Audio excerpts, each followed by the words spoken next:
তো বন্ধুরা বলো, এই ঠান্ডায় তোমরা কেমন আছো? পুরো একদম সাটা ভেঙে যাচ্ছে তো এই ঠান্ডায়। সাটা ভাঙা ঠান্ডা দিয়ে দিয়েছে ভাই। মানে এই ঠান্ডায় কে, কে চান করছো না? দেখো ভাই, আমি এই যে ক্যামেরা অন আছে বলে না, আমি ডেইলি স্নান করি। আমার চুল ফুল দেখেই বুঝতে পারছো। আমি ভাই, হ্যাঁ, গরম জলই করি, মিডিলে ঠান্ডা জলে করছিলাম। শরীর একদম পুরো সাটা ভাঙা হয়ে গেছে। তারপর থেকে আমি আর ঠান্ডা জলে করছি না, ফর্মা দেখিয়ে আমি গরম জলেই স্নান করছি। কিন্তু ডেইলি স্নান করি, কেন স্নান না করলে ভালো লাগে না। আর তোমরা তো নিশ্চয়ই অনেকেই স্নান করছো না, কেন আমারও বন্ধু-বান্ধব ক্ষেত্রে অনেকেই আছো, যারা স্নান ফান করো না। মাথা ধুয়ে নিল, তেল মেখে নিল, ব্যাস হয়ে গেল, গায়ে বডি স্প্রে দিয়ে দিল।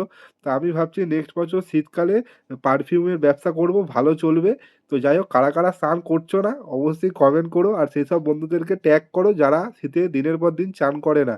মানে এদের পাশে যাওয়া যাবে না ভাই। এরা কি জানি না, এদের ওয়াইফ বা এদের গার্লফ্রেন্ড কি করে যে এদের সাথে কাটাচ্ছে, বড় সঞ্চয়ের ব্যাপার। তো যাই হোক বন্ধুরা, ঝটপট ট্যাগ করো, ট্যাগ করো। এসব এসব আপদ বন্ধুগুলোকে ট্যাগ করো দিকে ঝটপট করে। চলো টাটা।